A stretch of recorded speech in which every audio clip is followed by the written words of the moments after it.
learning every single position that you need to move in order to move the barbell. And everyone gets, at least a lot of, and that's what I try to get across, but a lot of people just think, I have to lift the weight, I have to lift the weight. Your mindset plays into that because you're mentally, you're pushing yourself more than you need to. I don't like to, like a martial art analogy. You have to go through the beginner classes, you have to go through the intermediate classes in order to become a black belt. Hey, what's up guys? Welcome to the Strength Connection podcast. I'm your host, Michael Kurkowski. I'm so grateful that you can join me today. So today I have Coach Denis Casey. He's the owner and head coach of New York Weightlifting Academy. He's been training athletes from the beginner level through national champions and Olympians down in New York. So Danny's been a guest previously on the podcast talking about the academy and how he became a sought after coach in weightlifting. And in this episode, we went deep into the physical and mental standards at all levels of training. So if and what the differences needed to be focused on for beginner, intermediate, and advanced lifters and coaches, it's a topic that's been intriguing me, and Danny gave some great insights into what he found works best for those just getting started, those at the highest competitive level, and everyone in between. All right, so with that, let's get to it. If you like this episode and you want to show the podcast some love, please rate and review it wherever you listen, and don't forget to subscribe to catch all new episodes dropped every single week. Thank you very much. Now let's get on with the show.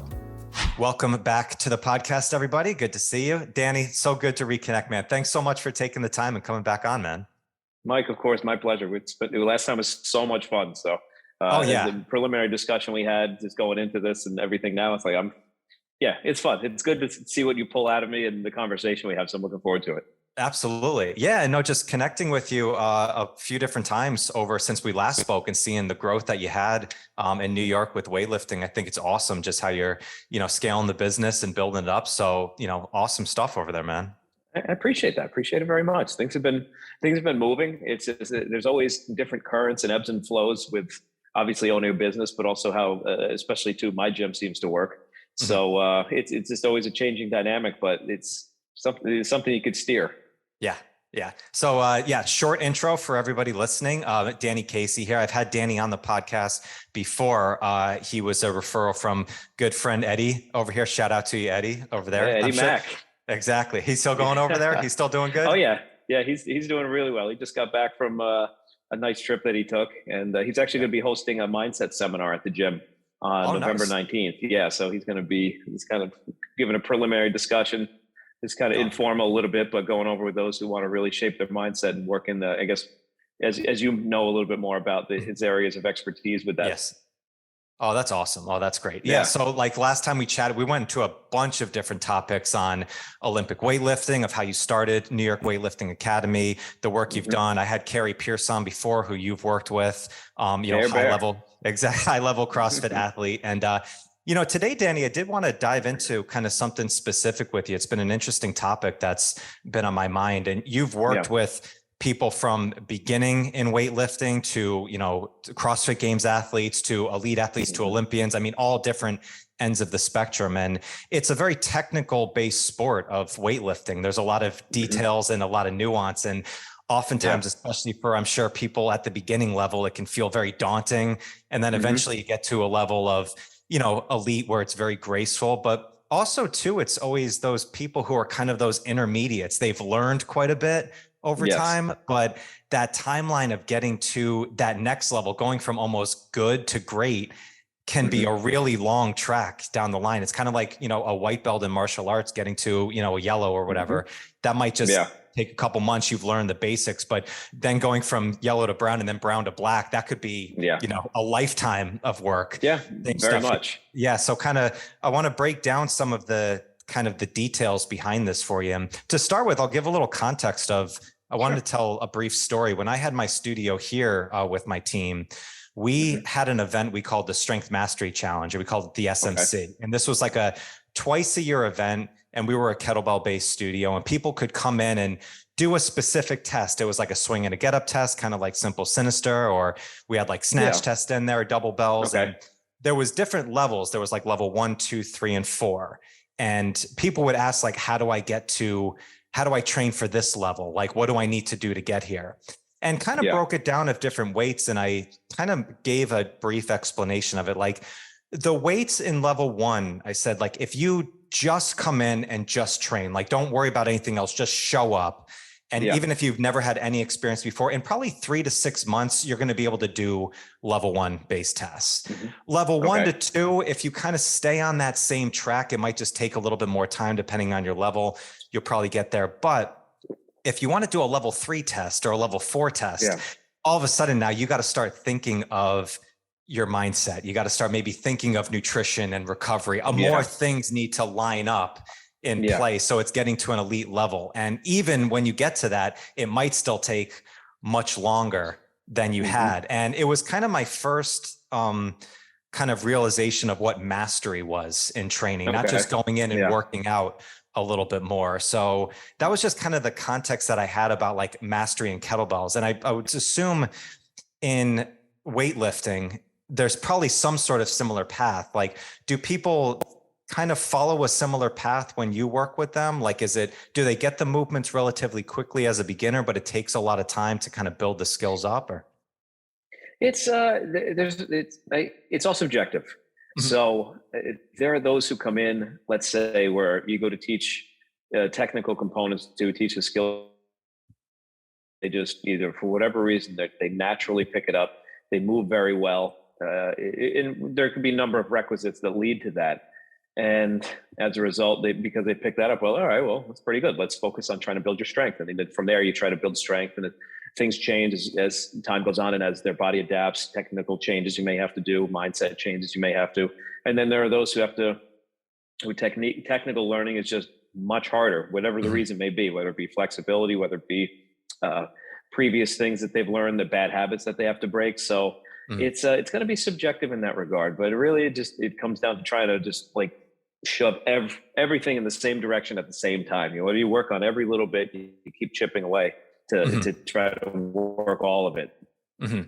Do a lot of people come in to you, like, do they have very little experience or no experience, or do a lot of people have done this before and you have to clean up a lot of bad habits, or is it pretty much like a mixed pot of everything?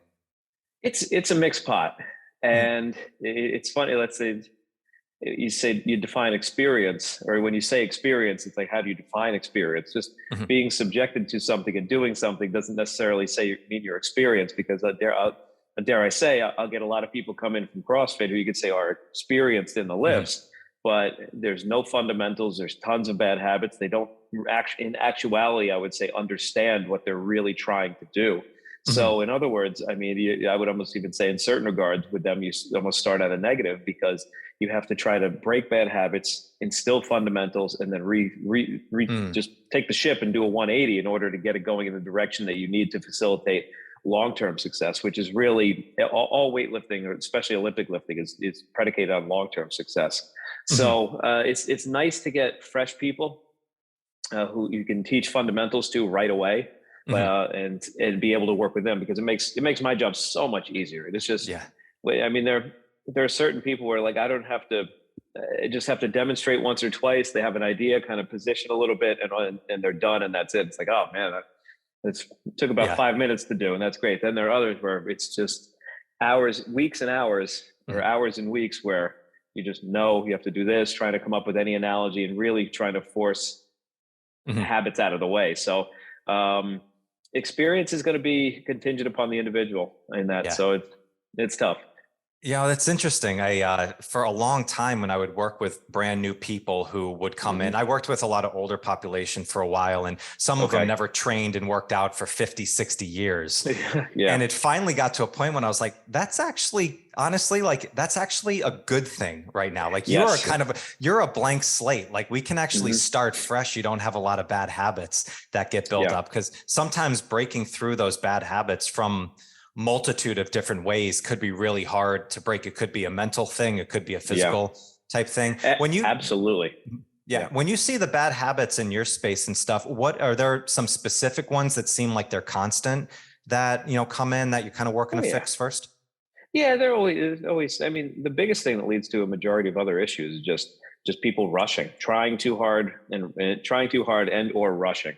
And in a way, they're one and the same. And it's just, the biggest thing that I have to try to do is get people to slow down and just relax and not put so much effort in, because, and this goes back to, let's say, experience and let's say fundamentals, really, because The fundamentals of lifting is moving your body a certain way and getting really positioned, learning every single position that you need to move in order to move the barbell. And everyone gets, at least a lot of, and that's what I try to get across, but a lot of people just think, I have to lift the weight, I have to lift the weight. So it doesn't, they're so focused on moving the object, they're not worried about how they move.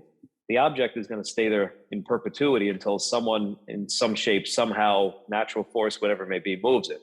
So if the object stays there static and you're the mover, focus on how you move, because really, and I'll tell this to people too, adding weight to the bar, all it is just a measure to see what is going to break down your ability to move the same way. The technique is the technique because that's just what it is. Mechanically, as we've learned, that's the most advantageous way to apply force and leverage to transport the barbell from A to B. So if you focus on the weight, and as every weight changes, you have to try to work harder, rip harder, do something different, then reasoning would lead you to believe that there's no such thing as technique at that point. But there is, we know this, that's grounded. So people have to understand that how you move is more important than what you move. What you move will come from how you move. Yeah. It's a really good perspective of it. Like that bar is just, it's sitting there. It's going to sit there forever. It's like, it's how you move, underneath the bar. That's what really matters from there. So when you said rushing, is that like rushing to like elevate and progress in weight more, or kind of rushing through the movement, just kind of jerking it? Like how would you explain that? Everything in total, as you just said. It's being like one or two steps ahead of where you should be. So they're not setting up. They're rushing through the first portion of the lift. They're rushing to get to the end of the lift. They're rushing to finish the lift. So rushing through there. And then another aspect, which is, these are a little unrelated, but then you get those on the other end who are just trying to rush to force their progress, which leads to, maybe it's just like an analogy that I'll give to that. It applies, this actually just thought of it. This analogy that I'll give to people, it applies to both. It applies to someone trying too hard to work the barbell, and it applies to someone trying to work too hard to advance themselves. Most everybody's been in water, I would think, at some point, especially a swimming pool. So now if you envision yourself trying to walk from one side of the pool to the next, you could do so. You can think of how you'd just start walking through water and get to the other side of the pool. Now, let's say you try to do it by running as hard as you can, because we've all done this at some point, whether as a kid or whatnot. The harder you try to run in the water, the less results you get and the more resistance you face. So it's a matter of just allowing yourself to be dynamic and relaxed and smooth enough and within the right pace in order to be able to get to the other side of the pool the quickest. So that goes for how you lift the bar, and that goes for your career too, because you can't force, things have to come naturally. You can't force it. That's a mic drop analogy right there. I never thought of that. It is. Thank you. I appreciate that. Absolutely. Yeah, absolutely. It is. It's like everybody can envision trying to run through that water, and immediately from there you lose your balance. But if you just stay and just walk at that same, and that's something too, I think a lot of people that you get from a beginner stage and start seeing some progress. It's kind of like walking in the water. Oh, this is really easy. Oh, well, what if I start running? And then all of a sudden it's like, and then we, catch in that spot. Do you see that a lot with people? Like they get a little bit of success, they want to push it. Absolutely. They'll have a great day. They'll let's say make a record of some sort. And then also mentally they'll think, I leveled up. Now I'm operating on this plane. And then they'll try too hard afterwards, where they think they can push that hard all the time. And then they end up running into that resistance. It's like, well, yes, you did that, but you still have to go at the same pace that you're working at. I mean, you did level up. You've made a good achievement for yourself, but you can't try to thrust yourself forward more. You have to work in the same process in order to be able to move up from there. Otherwise, you're just going to frustrate yourself. And a lot of times you see people end up getting injured because they keep trying to push harder and harder and harder, and then it ends up biting them. And many times too, not to get too long-winded on it, many times too, injuries end up becoming a blessing in disguise for people, because it forces them to slow down. And then once they do that and they start tapering back into it, all of a sudden, wow, I feel great. Everything's going really well. So the lessons are all there. Yeah, that's Stu McGill's book, The Gift of Injury, which it's kind of it's a terrible thing you have to go through, but oftentimes that's forcing you to slow. It is, because a lot of injuries, they come, it's not just from that one time. It's not just a bad lift. Oftentimes it's you've been doing something that's built up over time, and now you just finally loaded the bar with enough weight that now it's like, hey, you're stopping now. And I think a big factor that leads to that, I could even say personally, is your mindset plays into that, because you're mentally, you're pushing yourself more than you need to. And I remember when I hurt my back one time, I was just doing squats at the end of a workout. I wasn't really feeling it. I should have just stopped. And I was like, come on, it's only this way. Just push through it and you'll be fine. And then was going down in the bottom, something popped. And then that was the start of a back injury right there. So it's just, and I've seen it many times before. People just want to keep pushing, and that's when they get frustrated that way. That's where you end up getting injured. So it's twofold, but the mental part's a big thing of it. Yeah, it's funny you said that, because I was in the midst of that last week. I tweaked my back on something a couple weeks ago, and building back up, I'm like, oh, it's fine. So I'm like, just went back to normal routine. I'll just get it in, and same thing, bottom of a squat, felt that pull, even low. Oh, I'll be fine. And then work through it. And certain enough, it came back, and it's that own, like, even though I've been doing this for 15 years, it's still like, hey, stupid, like, what are you doing? Like, you still got to listen to oftentimes the more kind of experience that you get, like you think you can push through it at that time as well. Yeah. Now it's like, all right, I'll pack it in. And it's like, I don't want to go through that again. And and also too, like, at the phase of my lifting career that I'm in, it's like, I don't care. I'd rather walk tomorrow, and I'm not looking to crush big numbers like I used to be, and I have a little more rational mindset now. So it's like, all right, whatever, just have fun. Yeah. So I'd like to be 20 years from now. I'd like to be feeling like I am, as opposed to being like, oh, why did I do that? Yeah. It's tough because, I mean, that's the process mindset versus results, right? It's like growth versus fixed. And it's a very easy thing to say, oh yeah, I'm focused on the process. But oftentimes in reality, it's like, we say it, but we want to chase that next goal. We want to chase that next weight. It feels good. And that's like, I mean, it kind of going into a little bit, I have right now, one of the lifters that I have is a prime example of this. He's incredibly physically gifted, moves incredibly well technically. Do have to clean up like little things, but that's natural. That's anybody. But and usually too, when for lifting, it's either you have someone who's physically gifted and mentally they just don't have it, or you have someone who's mentally just, they're a workhorse, they'll do anything. Just physically, there's something that's inhibiting them. But this particular guy, he's got both. He's just when he first started training, when he first started coming in, he was asking him about things. We sat down, told him goals that I see, long-term goals. What is going on here? I'm getting a call and decline there. Sorry about that. No worries. So we discussed goals and everything, and just mapped it out. Say long-term, this is what to expect in short-term, this to expect in the intermediate, and then long-term goal, let's say 3 years, where we expect you to be. And all in the conversation, 3 years from now, when you start, we expect that you should be able to be competing at national championships. So and he understands it. He really gets it. He knows, but at the same time, he knows himself too, and he knows this about him. He'll get hungry. He'll want to push a little bit more. He'll start just the natural tendencies of a weightlifter. But he goes, and the more we talk about things, he'll pull the reins in a little bit. Yeah. We just the other weekend had a competition. A bunch of people from the gym competed. It was essentially his third competition. His first two, he just blew out of the water. Unbelievable. And this one, I think he put a lot of pressure on himself. Maybe, I don't know, work situation or so was a little different, what it may have been. And let's say by his previous standard, didn't have a good competition whatsoever. Overall, I think he had a great competition, because you can see he was pushing too hard, and the resistance got him. But in the end, hindsight, he ended up learning a ton from it, and it was a great experience. And he's learning on things that he has to how refocus himself, and also some physical things to kind of recalibrate. So it turned out to be a really good experience for him, and kind of gave him the perspective that he needs. And a big thing with, let's say, approaching lifters like him is just, and every lifter really, is just giving people perspective, getting them away of like the immediate, I have to do this weight, and just say it's a long-term thing. You have to have perspective of what you're doing, where you're going, and that's kind of like the fundamentals going back to like we were saying about our injuries and stuff. Have to have perspective, and you can't let things like the day I was squatting, I was like, I should have been like, no, you know what, I'll worry about it another day. It's not going to kill me. And again, remember, so I don't know, in the 90s, the Greek team was a very strong team. So there was Pyrros Dimas, who was hailed as the greatest weightlifter, or greatest weight champion there was. And then his teammate, Kakhiashvili, was also another great lifter. So a couple of years ago, an interview came out with Dimas. They were just like asking about training and everything.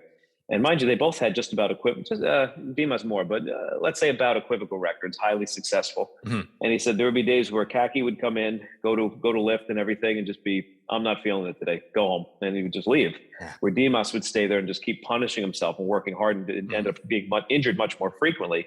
Yeah. But it's the contrast of two mindsets. But you see at the same time, I mean, granted, arguing the nuances of their accolades is minimal, but two guys who are at a very high level, very successful, one approach versus the other. And it paid off for both of them. But in the long run, the one guy was injured much less because he had that perspective of how to approach the long term. Right.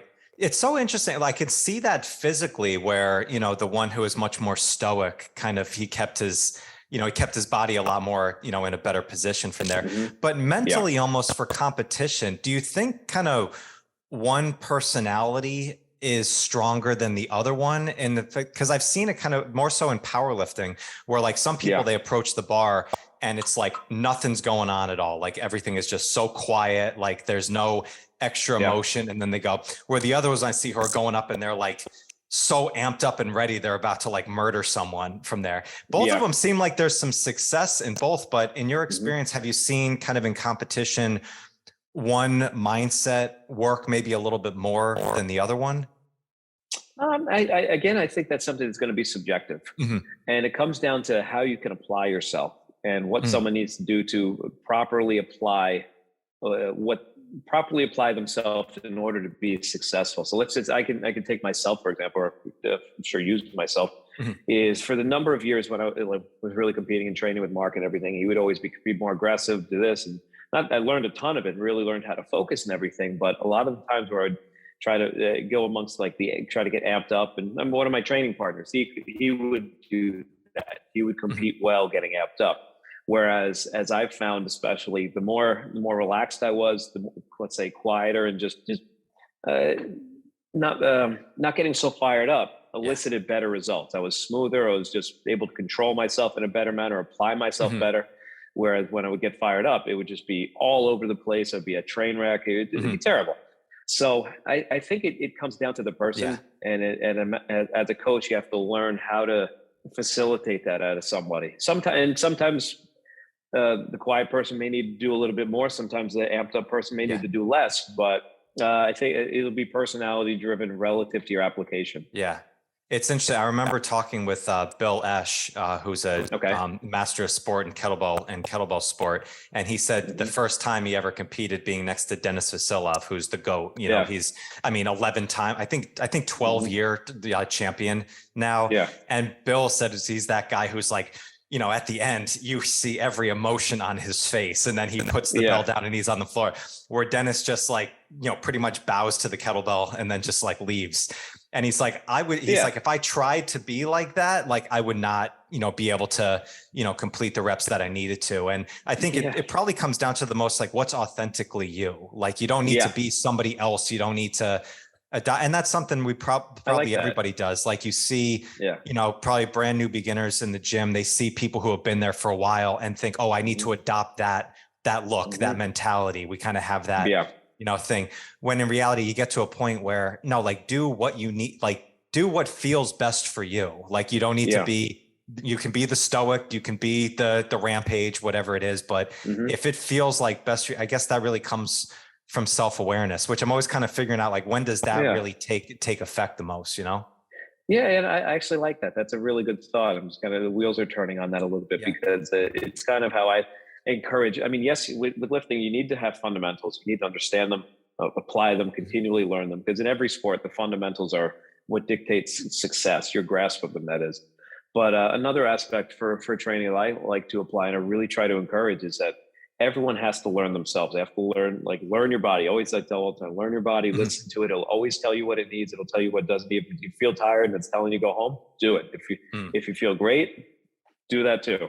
Yeah. But it also comes down to understanding your personality and knowing how to really self-regulate. And I think, especially with how things societally, culturally, people don't understand, don't inflect enough to really learn, understand themselves. And that self-regulation is very lost in terms of training too, with what it seems to be popular trend of just like internet programs and whatnot.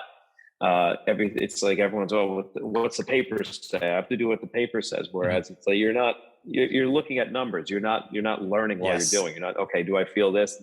Most of my training I have, and Dmitry Klokov, when he was at the gym, he said this too. His training, when he trains, he doesn't have a coach, or at least the last time he competed really didn't have a coach, but he'll have an idea of what he's going to do. He'll structure his rough plan. He'll have an idea of what he's going to do, but how it's going to go is completely contingent upon how he's feeling. Yes. And that's just having that self-awareness of, okay, I feel great today.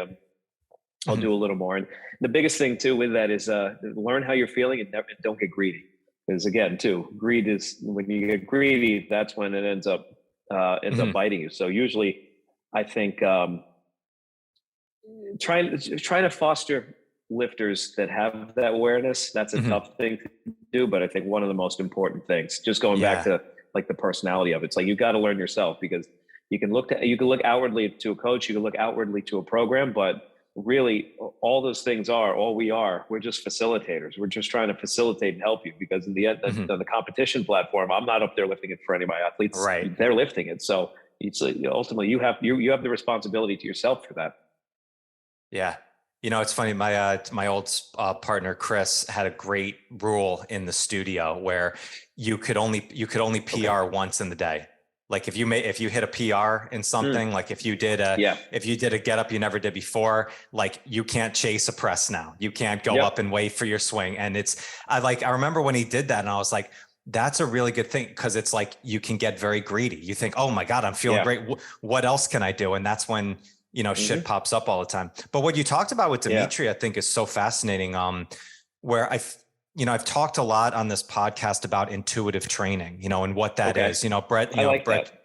Brett Jones's work with iron cardio on the kettlebell front's been really interesting in training intuitively. And I think there's been some misinterpretation of it, that means like, well, listen to your body doesn't mean do whatever you want. It's like, no, you have a framework of, you have a framework of what you need to do, but then listen to your body inside that framework. If you're feeling good and everything feels good, all right, follow the plan and follow the program. But if it is that day, it's just, all right, this is not working well. Okay. That's when you can take the day off and rest. But I think a lot of people got this almost misinterpretation of it. Where it's just like full Bulgarian style. Exactly. Well, I kind of cracked up. I was like, well, if you only listen to your intuition all the time, like when you wake up in the morning, your first intuition is to go back to bed. It's like it's to roll over the right side. Yeah. Mine's to go to the bathroom because I'm about to explode. But outside of that, it's true. Yeah. So that's an intuition I can't ignore. Exactly. Yeah. So it's kind of putting that framework in of like, no, you still need to follow these rules of what you're doing, and then listen to your body. And I think listen to your body is something that you kind of need to earn from the process of coming down. It's not just something that maybe right off the bat you should really even talk about with people yet. Yeah, I agree. That's something, and that comes after like the fundamental phase. And again, going to a martial art analogy, you have to go through the beginner classes, you have to go through the intermediate classes in order to become a black belt. And it takes years and years to develop that, learn that. I mean, so let's say just saying I train intuitively, but it's structured. As I said, I have a plan of what I'm going to do, but then I'll even have, with that, I'll have micro goals of what I want to do for that day. So I'll be like, all right, I should be able to be doing around this. I'll plan to do this, and it's just a rough idea. Yeah. And then once I make the goal for the day, all right, good, I'll move on and then move from there. Especially when it becomes larger, when it's not just like doing just moderate work for the repetition. When, okay, now I'm going to, let's say getting closer to compete. Okay, I'm going to work up to this top weight for the day. My goal is to make it, and then that's it. Could one argue that maybe there's more in the tank and I could push a lot harder? Yeah, for sure. But especially at this point, like I don't need to do that. It's like I achieved that goal. Now back down, go work on other things, and then have it set to where, okay, when I get to the competition, I should be able to do this. And the past couple of times that I've employed that, it's worked great, and I've felt great. Yeah. How long have you kind of adopted this mentality in your own training? Do you remember like when you first started training this way, or did you always kind of have an intuitive approach since you started, in weightlifting? That's something that developed. Because if going back, like you were saying about the beginners, if I said I had that strategy beforehand, I was like, all right, that means I could max out everything all the time. Yes. That did not work. So it's been more recent. Really, I want to say really since like the past couple of years, like even since COVID, because it was to a point where I was training, things were going, at least it was just doing. And then COVID started, my training changed up, my coaching changed up a bit. And it was just, it really shifted gears on being much more technically oriented and trying to, like, not that I wasn't per se, but just issues that bothered me that I like still would occur that I'd see, like, oh, that just annoys me. It just became really bent on fixing all these little things that I didn't like about my lifting style. And that's where that emerged from, to where it was like, okay, I want to be able to do this weight with moving exactly like I did, moving exactly as I did with the lighter weights and such. And that's where that came from, is becoming more just really process oriented instead of trying, at least as I was raised too over the years, of just trying to push and push and push, which I don't think were necessarily helpful in some regards. So yeah, it's been more recent, but I think, I mean, it's like the chicken or the egg type of thing. It's like, could I have always been like that? Or did I need those years behind me of the driving and everything else to have a perspective of this to be able to apply it? So, I mean, you don't know. It's something I could always ponder and think about, but it doesn't matter because now is now. So this is what I'm doing. And if it's prolonging me, I'm moving well. So I'm afforded that luxury. That's been a question I've been kind of pondering and coaching a lot of, like, when is the intuition a good thing to start working on with somebody? Because I made the realization, like, okay, like somebody who's brand new to a sport, like I do kettlebell work, you do Olympic lifting, and it's like somebody who's brand new to it, like there needs to be some sort of ramp up period to probably get to certain standards for sure before you talk about this. Do you do something like similar like that? Or like, are there specific standards that you look for of somebody who is maybe at a beginner level and they should be able to get to this level? Is it a certain amount of lifts under their belt, or is it a certain weight where it's like, okay, now we can maybe start getting into some maybe intermediate or more advanced type movements? I'd say no. I don't have anything particular like that. What I just look for your position, consistency, and control. Those are things that I look for. So, and I'd say they're kind of all related. So if it depends, it's all how someone moves. So, and then just try to augment things on that. So you have control is the foremost, because if you don't have control, you don't have anything. You have to control your movement. You have to control every position. You have to control your mindset, your tempo, all that. So once you get that and you can control certain things and control your mindset when you get to heavier weights, then okay, you're going in a good direction. You can progress more. If someone's all over the place and they're like, well, I feel great. It's like, well, no, you look terrible. So you got to stay down. Like, I'm not trying to keep you at a lighter weight because I don't want to see you do better. I want to keep you at a lighter weight because you're just in a way, you're doing disservice to yourself thinking that you should do more. It looks terrible. And ultimately, I mean, this one guy that I know particularly, I kept telling him something like that. The inevitable happened where I was like, you're going too hard, you're pushing too much, you're going to instill bad habits as a result, because that's what happens when people try to do that. When they don't have initial control, first they build bad habits that are hard to break, and then secondly they get injured, and they get injured very quickly. And it's like they look at it day by day as it's gonna, like, as if every day is their maximal attempt day. It's like, no, don't worry about it. Like right now, work with the bar if you have to work with the bar for 6 months. 6 months in lifting terms is not a long time whatsoever. 6 months from now, you'll be very happy that you did so, because now you have such a good base of repetition where you're able to control the motion. You're able to go a little bit more and not freak out and go wild. But more importantly, everything you do looks the same. You look much more mechanical. You look consistent. That's every single lift, every single weight of every single anything. If you touch in the bars, one's different from the next. So that's the consistency that you look for. If someone has the control, they control their positions, which gives them consistent movement. Which, okay, now you're making progress. That's interesting. It's so funny that 6 months, like that is in lifting years, like that timeline, that's like a blip. I remember when I had Jerzy Gregorek on and we were chatting, and I'm paraphrasing a story that he said, but someone who was the master coach looked at his movements and said, yeah, you move pretty well. Like, keep doing it for 10 years and then we'll take a look again. You know, it's like, Yeah, and it's like yeah. a lot, oftentimes, especially in the fitness world, everybody's like 6-week and 12-week type programs and stuff. It's like, yeah, no, we're talking about 10 years here of doing something. Yeah. That's why I say, like, all the time, is like this, and I try to instill it and get the message out of, like, what the Olympic lifting, I'm sure it's the same for kettlebell. It's just, it's a martial art. Like, you're not just lifting weights, and it's not just something where you can have like 6-week abs or anything like that. You're dedicating yourself to a movement, to a craft, in order to be able to do it at a very high level and do it correctly. And it could be, and like, no, like, I think I said this last podcast too, nobody walks into a martial arts, jiu-jitsu, judo, karate. No one walks in there and expects to be a black belt within a month. Everybody somehow seems to tacitly understand that. Like, no one's like, oh no, it's going to take a long time. They don't even know the time frame, but they respect it and understand it. Whereas in weightlifting, everyone's like, I want to do this now. Why can't I be doing this now? Why am I not making more progress? Like, well, it's been 4 months. So what do you expect out of yourself? In 4 months and you're all over the place. So what do you want? That is, you know, it is so funny still. It's like I think it was Eric DeGotti talked about that, of like his son was, or one of his nephews was like in accounting. And he's like, well, when you get out of accounting, he's like, you don't have accounting enthusiasts like sending out programs about accounting. But in strength and in fitness, like, there's so many different people who are giving a million different advice and thinking like, oh, you just need to do it. And then you'll just, you know, you should be able to do this, just to, you know, give it a couple months and you know, you'll have this down.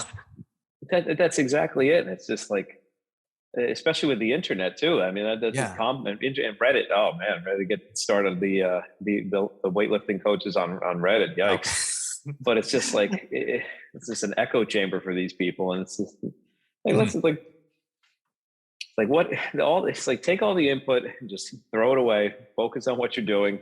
Listen to someone who has at least a modicum of experience to be able to. So you can I guess. Blanking on a word. So you know that they know what they're knowing. Right. And then that'll help facilitate where you're trying to get. So that's a big part of it. It's like, well, you know, you could try to focus on a million things, but just stay in the lane, stay where you are, and then go in that direction. Yeah.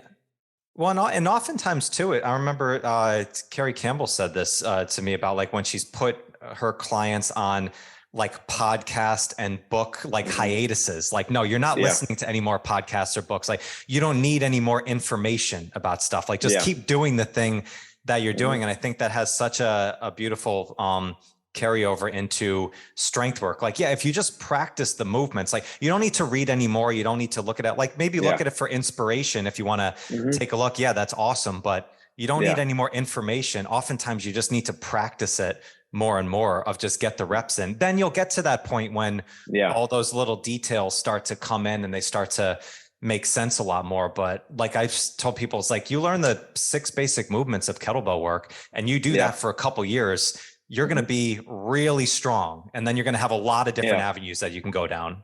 And that's it for lifting. And I think this is where the internet comes in too, is it people watch all these high level lifters and people are like, oh, well, they try to emulate, they think, oh, I should do more of this. I should do like that. Why don't I lift like this person? What am I like? It's like, you know, you're you. Don't worry about this person. Don't worry about that person. You are you and they are them. And not only are they them, but it took them, let's say, probably 20 years to get where they are. So it's like, it's just, you watch them, enjoy them. You can learn from them. So absolutely learn from them, but focus on you and what you have to do without having some sort of comparison or expectation of what you are and not doing. Because I mean, there's certain things that you just can't change about yourself. Well, there are many things you can't change about yourself, especially when it comes to lifting. So don't expect, if you're A, don't expect to be B. Focus on A and do everything that you can do for yourself. You'll have the level of success that you want to drive yourself to. Yeah. You know, last time when we spoke, Danny, you said something I thought was really profound, and I've used it before on this podcast, where you encourage like even beginners, everybody to compete, you know, jump into a competition and do that. And I thought that was such a cool thing. And I've talked to a few people about it, and I wanted to ask you about it. Like, do you think there's probably a few different reasons why you do that, but I'm thinking it must be so good for the mindset side of lifting, where like you go up and maybe challenge yourself and test yourself to kind of be, you are the one lifting right there. Yeah. Do you think that's such more of a benefit on like the mental side of training? Is that why you think that's such a good thing for people to go into? It's pure growth. It just, and it absolutely leads to that. There's one woman who competed like the meet that we did last week or so. For her first time competing after training for years, she was nervous like anybody, but absolutely loved it. Great experience. She already signed up for another one that we're going to be doing in January. She loved it. And so like, so when I was at like middle school, early high school, before we could drive, one of my best friend and I, our two houses were separated by a vast tract of land. Mm-hmm. And in between the two land, there was like two little areas that we call quote tracks, and then trails going all along, because we raced dirt bikes, we rode dirt bikes, and we're interested in racing. So all we knew, especially at the time, was, you know, I knew the little quote track behind my mother's house, and the track that was just like a abandoned development by his house with little jumps and everything like that. I'm like, wow, this is great. And then I remember the first time we went to an actual racetrack, like it was up Orange County, and it was an eye-opening experience. And then because it's actually manicured, cut, fast riders everywhere. It was just like, whoa, this is something like scary. Didn't know what.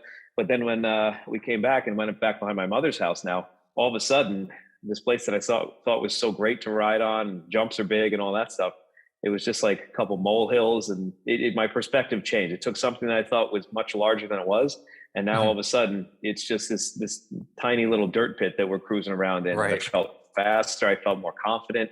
It's the same thing. It's where like once you gotta get out of the pond that you're in, because you're a big fish in a small pond analogy type of thing. Once you get into bigger waters and you realize what there is out there further than what you currently know, that's where you grow from.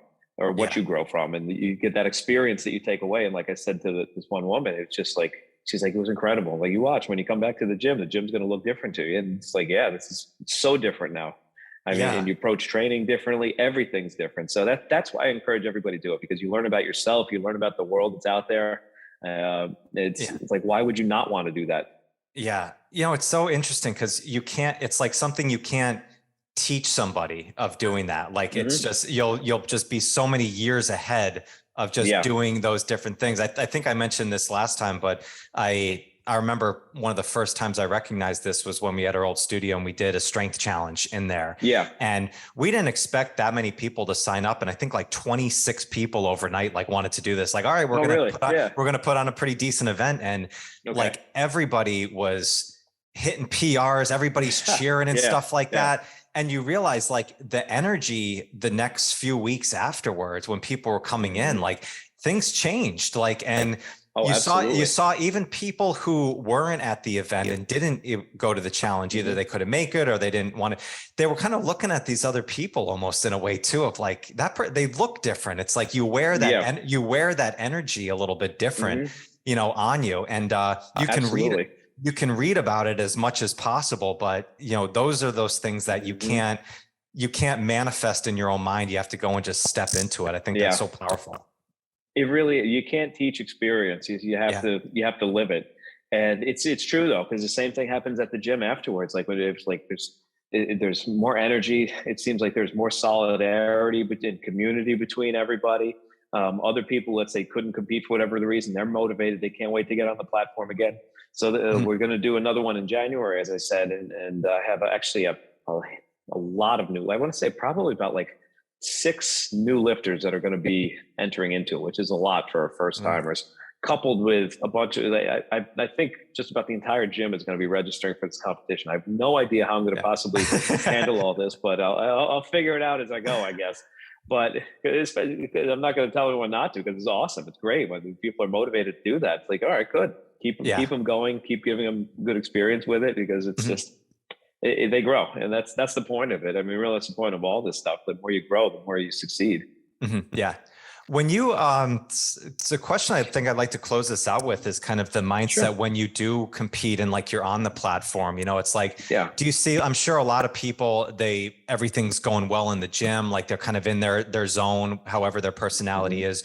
But oftentimes when you get into competition and you can step on the platform, you got like a million things that are going through your head at that time. As a coach, do you like, is it something that's best to kind of like leave them be, just give them a couple words of encouragement, kind of let them just do their best, or kind of how do you usually approach people like that, of almost calming the nerves down at that time?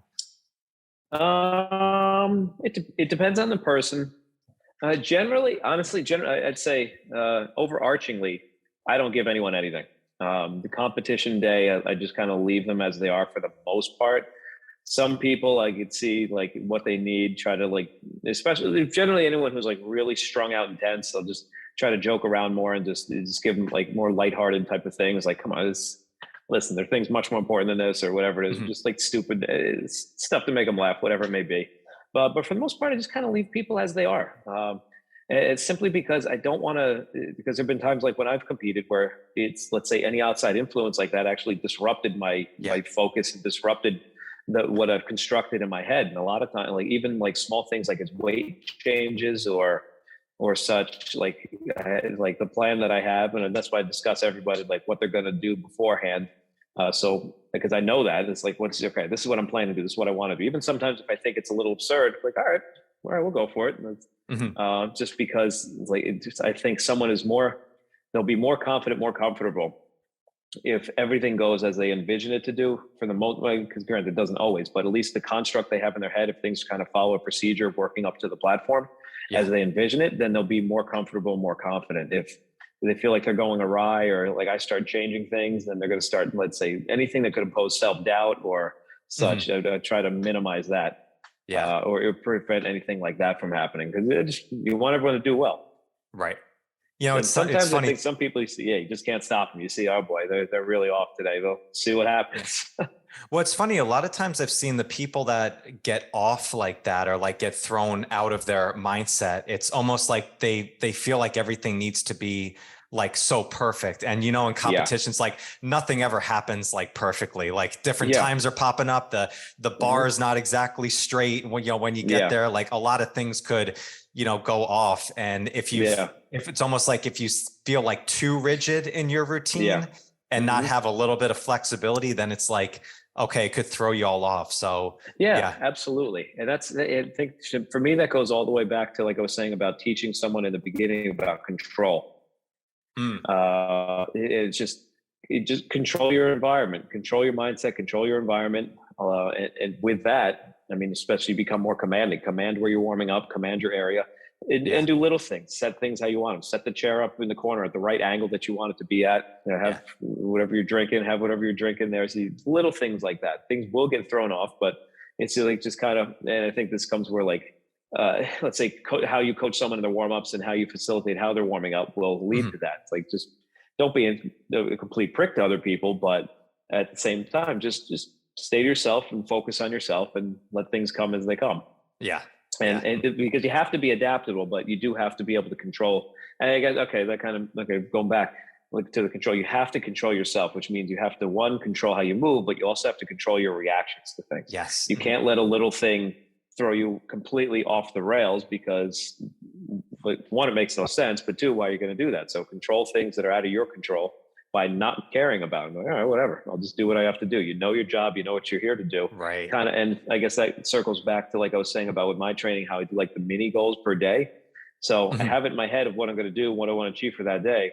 Just when I get there, how I get there is when I get there, but focus on the little tasks, not let the periphery get to you. Yeah.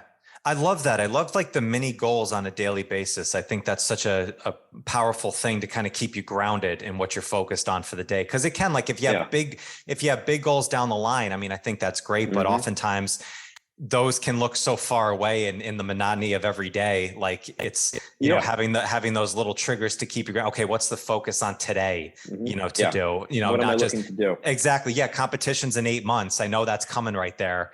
It could seem very far away, and maybe you give a little bit different effort, on the day here when having those little mini goals. I think that's really powerful. Yeah, no, it is. And I think that's one of the things like that goes for everyone. Like even just looking at it right now, I have my to-do list for the day. Like, and even like other people will talk about, put stupid things on there. Like, I don't know, like brush my teeth just so I start the day with crossing something off there and be like, all right, we're off to a good start. Absolutely. Through it. It's like making the bed. Yeah, no, very much. And as you know, it's just everything compounds. When you have little things, little achievements, they compound because it puts you in a good mindset. You see that you're being productive, and you have something even as minor as a list and brushing my teeth. It's something that's tangible. I can see achievement that I have. It creates a good momentum. So little goals lead to your big goals, and ultimately keep focusing on the long run, because if you try to max out every day, you're not going to make it in the end. Yeah. The end is what matters, the end of the race or so. So you have to focus on the little steps that you have to get there. Yes. Oh, that's awesome. Danny, dude, it's always great having you on, man. I really appreciate you taking the time. This was a blast of a conversation. Thanks, man. Mike, it always is. I appreciate you having me, and anytime you want, I'll be here. Absolutely. Yeah. So people want to follow you, check out more of your content. Where can we direct people? Oh man, let me tell you, you can go to the website first off, nyweightliftingacademy.com. You can go to ny_weightlifting_academy on Instagram. You can follow me personally, Danny_KC on Instagram. Facebook has that on there. So I kind of stepped away from Facebook a little bit, but yeah, you go there, check all that stuff out. Awesome. When's the big event that you're doing again? It is going to be in January. January? Okay. Yeah, I'm going to see if I can possibly make a trip down there. I'd love to take a look at it and see what's everything's going on. Yeah, it's going to be in Poughkeepsie, so that wouldn't be probably like an hour ride. Hour and change. Yeah, absolutely. Okay. Okay. All right, cool. That'd be great if you did. Hope we'll get Eddie Mack up there and beautiful. We'll have a good time. That'd be great. Awesome, Danny. Thank you so much, listeners. Thank you. I will catch you on the next one. Bye, guys. Thank you so much for joining me today. I hope you found some great value here. And if you like this episode, please drop a comment and leave us a 5-star rating and review. It does more to build the show than you can imagine. And do not forget to check out and join the Strength Connection Facebook group. In this group, I share the biggest takeaways and lessons from these amazing conversations, as well as training and strength tips for pursuing mastery and fulfillment in life. This group is filled with individuals looking to take full control over their strength, and it's the perfect space to explore new ideas and to share your journey. And you'll also get exclusive access to these Strength Connection Mastery seminars. It's a deep dive into the physical, mental, and spiritual training that you can begin using immediately. So do not wait, go now. Seriously, go. All right, much love to you. Thank you so much, and I'll catch you on the next one.